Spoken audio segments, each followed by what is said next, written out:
Hello दोस्तों, आपका स्वागत है फ्लाइंग नॉलेज चैनल में। तो आज हम लोग स्टार्ट करेंगे टेंस से। टेंस एकदम बेसिक रूल से, जैसे इज़ एम आर से स्टार्ट करेंगे। इंग्लिश,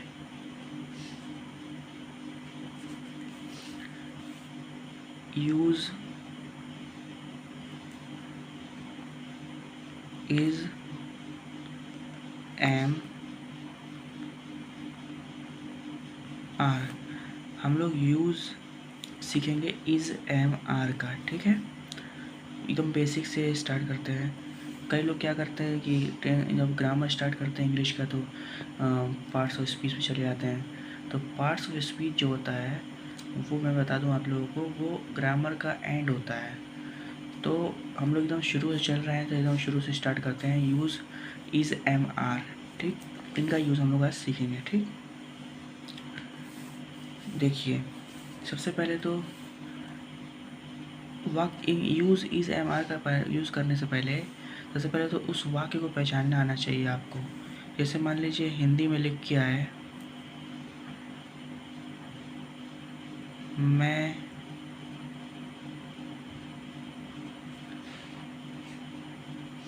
लड़का हूँ। दूसरा लिख के आए,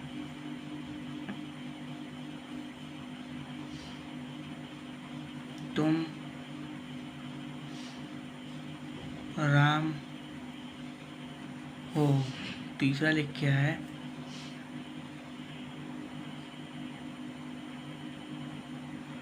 सीता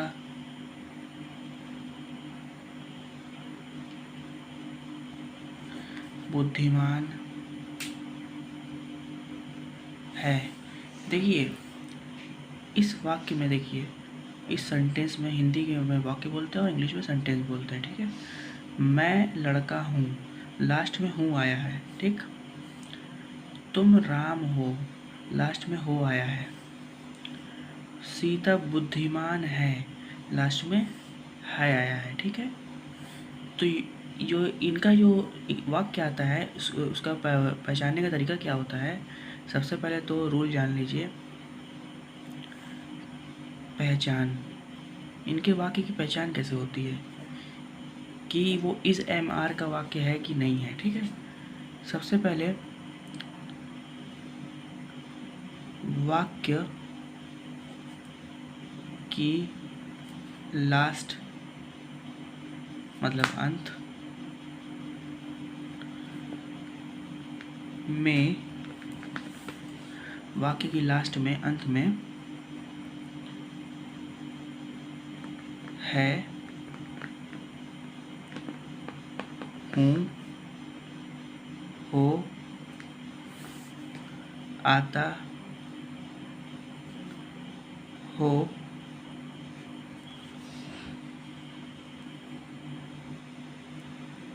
तो वह वाक्य सिंपल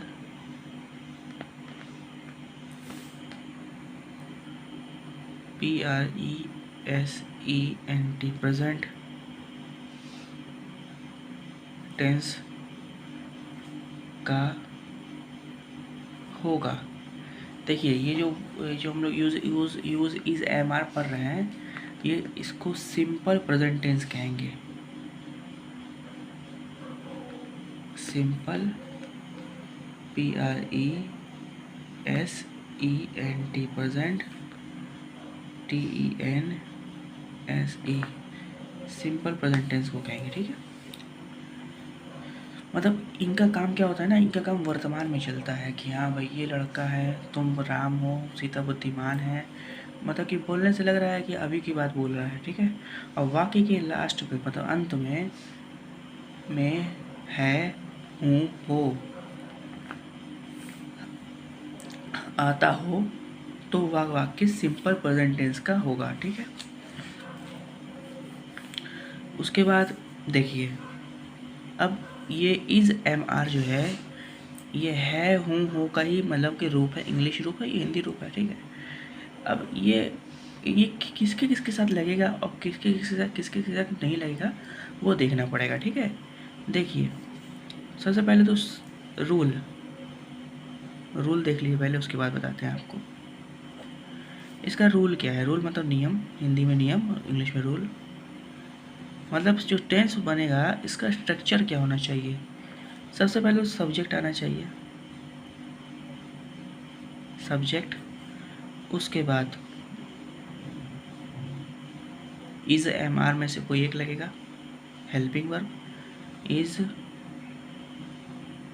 एम आर। इन्हें हेल्पिंग वर्ब भी कह सकते हैं, ठीक है ना।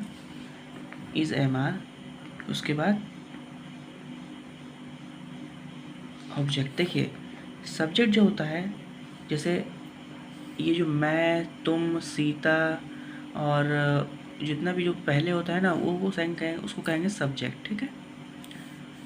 और जो इज एम आर होता है, ये है हूँ वाला, इसको हेल्पिंग वर्ब कहेंगे। क्या कहेंगे, इसको कहेंगे हेल्पिंग वर्ब। ये हेल्प करती है, एक मिनट पेन खत्म हो गया। ये हेल्प करती है सेंटेंस को पूरा होने में, इसलिए हेल्पिंग वर्ब भी, ठीक है। उसके बाद बाकी का जो बचता है ना ऑब्जेक्ट, उसको कहते हैं, जो बाकी का बचता है उसको बस लिख दो, उसे ऑब्जेक्ट कहेंगे, ठीक है। जैसे मान लीजिए मैंने यहाँ 3 सेंटेंस आपको दिए, अभी पहले ये देख लीजिए पहले कि किसके साथ क्या लगता है और किसके साथ क्या नहीं लगता है। देखिए ये आपको सब नोट पढ़ना पड़ेगा और समझना पड़ेगा अच्छे से, ठीक है। देख लीजिए जैसे सब्जेक्ट के कुछ नाम बताते हैं आपको। ही हो गया, शी हो गया, इट हो गया, और किसी का नाम ले लीजिए, किसी का भी नाम हो, किसी का नाम, चाहे वो किसी इंसान का नाम हो, चाहे किसी जानवर का नाम हो, चाहे किसी वस्तु का नाम हो, ठीक है। किसी का नाम, ये देखिए ब्रैकेट में लिख दे रहे हैं। जैसे मान लिया राम लिख लिया हमने, ठीक, सीता लिख लिया, ठीक, लॉयन लिख लिया, LION, लॉयन, लॉयन मतलब शेर, ठीक है। हिंदी में लिख ले रहे हैं यहाँ पे नाम, आप देख लीजिए, कोई दिक्कत नहीं है। अरे राम, सीता, शेर, ठीक है। तो ही, शी, इट, और किसी का भी नाम हो, चाहे वो मतलब किसी का भी नाम ले लिए, हमने ये एग्जाम्पल के तौर पे लिख दिया है, उदाहरण के तौर पे राम, सीता और लॉयन, ठीक है। तो ऐसे, ठीक, इनके साथ क्या हेल्पिंग वर्ब यूज़ होगी, जब ये सब्जेक्ट के तौर पर लिख के आएंगे। देखिए ही को हिंदी में कहते हैं वाह, शी को भी वाह कहते हैं, और इट को कहते हैं या।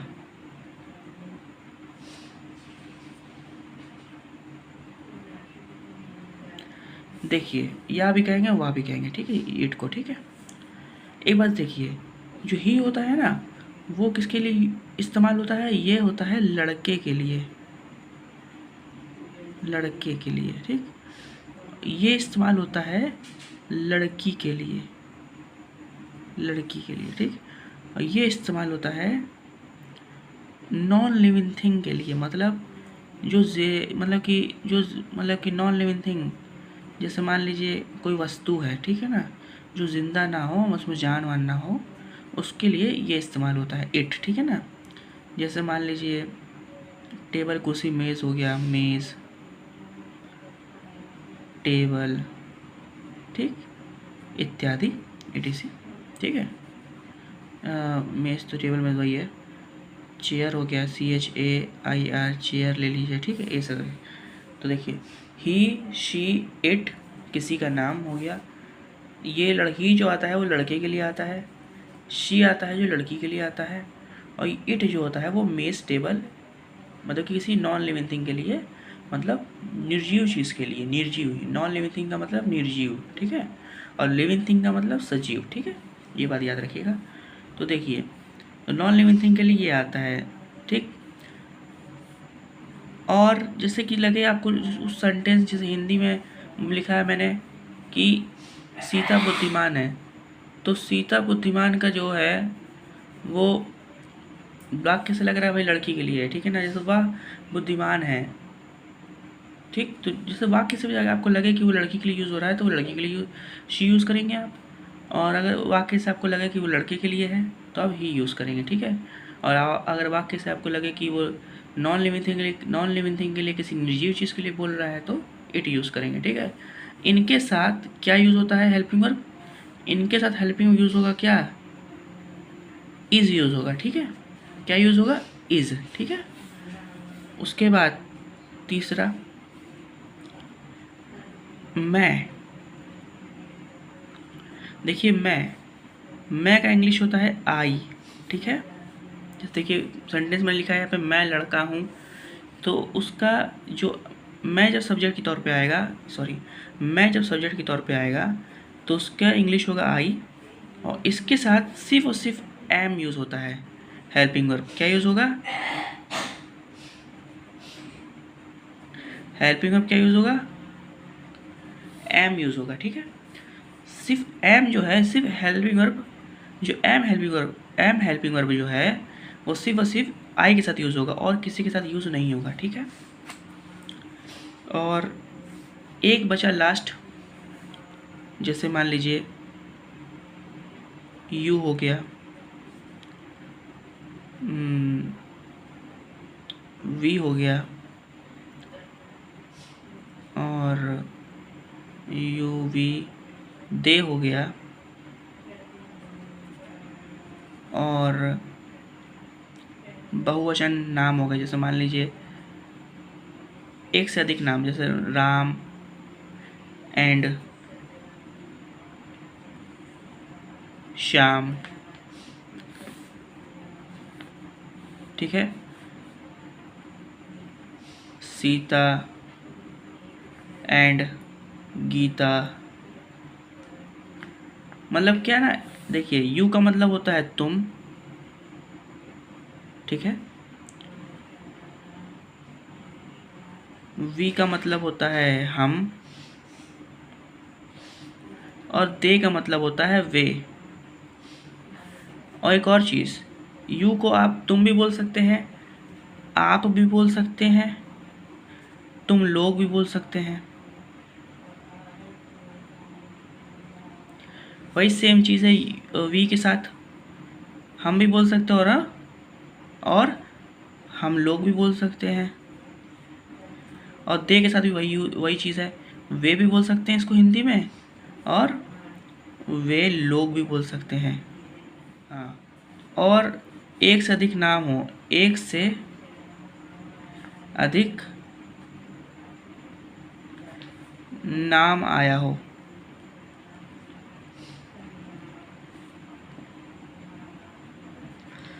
ठीक है, वो भी क्या नाम है, बहुवचन। मतलब इसका भी साथ भी क्या यूज़ होगा, आर यूज़ होगा, आर, ठीक है ना। हेल्पिंग वर्ब क्या लगेगी इन लोग के साथ, इनके साथ हेल्पिंग वर्ब लगेगी आर, ठीक है। इनको से ये कब यूज़ होते हैं, ये बहुवचन के लिए यूज़ होते हैं। बहुवचन जब आया होगा, जैसे मान लीजिए यहाँ पे हमने लिखा है तुम राम हो, ये तुम राम हो, तो जो तुम है ना उसके यहाँ पे यू लगेगा, ठीक है। और ये क्या नाम है, बहुवचन के लिए इस्तेमाल होता है, ठीक है। और इनके साथ हेल्पिंग वर्ब क्या लगती है, इनके साथ सिर्फ हेल्पिंग वर्ब लगेगी, हेल्पिंग वर्ब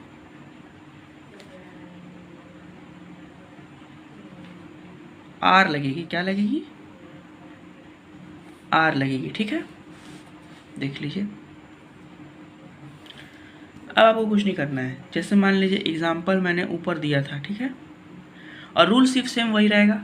सबसे पहले सब्जेक्ट, रूल कहाँ आपने लिखवाया हमने, ये देखिए, सबसे पहले सब्जेक्ट मतलब यही शी इट किसी का नाम हो सकता है, मैं हो सकता है, यू वी दे राम, या एक से अधिक नाम हो सकता है, यू वी दे हो सकता है।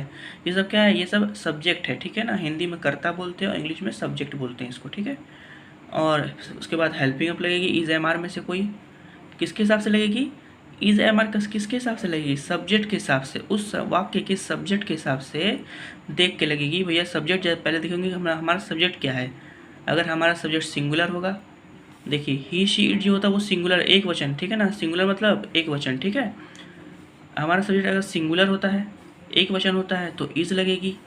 हमारा सब्जेक्ट बहुवचन होता है, मतलब यू वी दे होता है, प्लूरल होता है तो आर लगेगी, और हमारा अगर सब्जेक्ट आई होता है मतलब मैं होता है तो एम लगेगी। ठीक है, जैसे मान लीजिए मैंने 3 एग्जांपल लिए, जैसे मैं लड़का हूँ, तो मैं का हमने क्या बताया था, मैं के साथ मैं का इंग्लिश क्या होता है, आई होता है, आई लिख दिया पहला। ठीक, आई। उसके बाद आई हमने बताया क्या, जब आई आ गया तो है हूँ हो जो है यहाँ पे लिखा हुआ, जो मैं लड़का हूँ जो हूँ का जो आया है उसका इंग्लिश क्या होगा, हेल्पिंग वर्ब। और देखिए रूल के हिसाब से भी क्या है, सब्जेक्ट लिख दिया हमने, सब्जेक्ट लिखा हुआ है, सब्जेक्ट के बाद देखिए सब्जेक्ट लिख दिया हमने, सब्जेक्ट के बाद इज एम आर में से कोई लगाना होता है, तो इज एम आर आई के साथ क्या आता है, अब जानते हैं आई के साथ एम आता है तो एम भी लगा दिया। ठीक, उसके बाद बचा क्या, मैं लड़का हूँ में से बचा क्या, आई का इंग्लिश हो गया, आई का इंग्लिश हो गया, हूँ का इंग्लिश हो गया, हूँ का भी इंग्लिश हो गया, और अब क्या बचा, लड़के का इंग्लिश। लास्ट में क्या बचा, ऑब्जेक्ट। देखिए रूल के हिसाब से भी क्या, ऑब्जेक्ट जो लास्ट में बचता है उसको बस लिख देना होता है। आई एम, लड़का क्या होता है, बॉय होता है, बी ओ वाई, बॉय। दूसरा एग्जाम्पल देखिए, तुम राम हो, तुम का इंग्लिश क्या होता है, यू, यहाँ पे बताया देखिए यू होता है तुम का, वाई ओ यू। ठीक, तुम राम हो तो वाई यू का इंग्लिश क्या होता है, उसके बाद यू का सॉरी तुम का इंग्लिश क्या होता है, यू होता है, यू हो गया। यू के साथ क्या लगता है, हमने क्या बताया, आर लगता है, U A R E R, you are हो गया। उसके बाद बचा क्या, राम बचा, बस लास्ट में राम लिख दीजिए, आर ए एम। देखिए राम से ये भी एक चीज़ ध्यान रखिएगा, राम नाम है किसी का, ठीक है ना, तो जो पहला लेटर होगा ना उसका किसी का नाम हो सकता है, किसी का नाम हो या किसी बिल्डिंग का नाम हो, हैं उनकी उस चीज़ या किसी जानवर का नाम हो, उसका पहला लेटर ना अगर बीच में भी आएगा तो पहला लेटर बड़ा होगा उसका, ठीक है ना, कैपिटल लेटर से लिखा जाएगा, कैपिटल लेटर बड़ा लेटर से। ठीक है, और तीसरा नंबर हुआ, तीसरा क्या है भाई, सीता बुद्धिमान है, सीता किसी का नाम है भाई, सीता SITA, सीता किसी का नाम है, लड़की का नाम है सीता, सीता सीता मतलब सिंगुलर हुआ, सीता एक है मतलब किसी का नाम भी एक से किसी का नाम हो। हमने यहाँ क्या बताया था, किसी का भी नाम, एक नाम, दो नहीं, दो आएगा तो प्लूरल हो जाएगा, मतलब बहुवचन हो जाएगा तो आर लगेगा हेल्पिंग वर्ब हमारा। ठीक है, एक ही सिर्फ एक नाम हो तो एक यहाँ पे क्या नाम है, सिर्फ एक ही नाम है कि नहीं है, सीता, तो सीता। उसके बाद है का इंग्लिश क्या लगेगा, एक नाम है तो इज लगेगा, इज। उसके बाद बचा क्या, बुद्धिमान, बुद्धिमान का इंग्लिश क्या होता है, हमने पहले वीडियो में आपको याद करवाया था वर्ड मीनिंग, बुद्धिमान की वाइज होती है, WISE, वाइज। अगर आपने याद नहीं किया तो गलत बात है, आप याद करिए ज़रूर। ठीक है, सीता इज वाइज। ये देखिए ये 3 आपके टेंस उदाहरण हो चुके हैं। ठीक है, फिर से मैं अगली वीडियो में आपको ज़रूर बताऊंगा कुछ और से ऊपर लेके चलूँगा, और अभी कुछ वर्ड मीनिंग में आपको मैं याद करने के लिए दे रहा हूँ, और इसको ध्यान से देखिए और अपनी कॉपी पे नोट करिएगा अच्छे से और समझिए। ठीक है, मैं आपको कुछ वर्ड मीनिंग देता हूँ याद करने के लिए 5 मिनट, जैसे मैंने कल आपको दिया था वर्ड मीनिंग वैसे ही आज भी दूंगा, डेली वर्ड मीनिंग आपको देंगे याद करने के लिए। देखिए वर्ड मीनिंग मैंने 5 वर्ड मीनिंग आपको दिया है आज भी। स्टिल, STILL, स्टिल मतलब होता है रुकना, ROC के रॉक, रॉक मतलब होता है पत्थर, TEA, टी मतलब होती है चाय, CUT कट, कट मतलब होता है काटना, और इंटेलिजेंट INTELLIGENT, इंटेलिजेंट, इंटेलिजेंट मतलब होता है बुद्धिमान। जैसे वाइस का मैंने पहले आपको जो पहले वर्ड मीनिंग आपको पहले वीडियो में आपको वर्ड मीनिंग दिया था याद करने के लिए, और भी 4 वर्ड मीनिंग हमने टोटल दिया था आपको वर्ड मीनिंग याद करने के लिए, ज़रूर आई होप आपने याद किया होगा। और आज मैंने 5 वर्ड मीनिंग दिया है, डेली आपको 4-5 डेली वर्ड मीनिंग मिलेगी आपको याद करने के लिए, तो आप यह ज़रूर याद करें। और आपको ये इसका जो मैंने आपको लिखवाया है इसको नोट्स बनाइए कभी कॉपी पे, और इसको इस पर क्वेश्चन मैं कल फिर से और पढ़ाऊँगा और कल क्वेश्चन दूँगा कल आपको याद करने के लिए। ठीक है।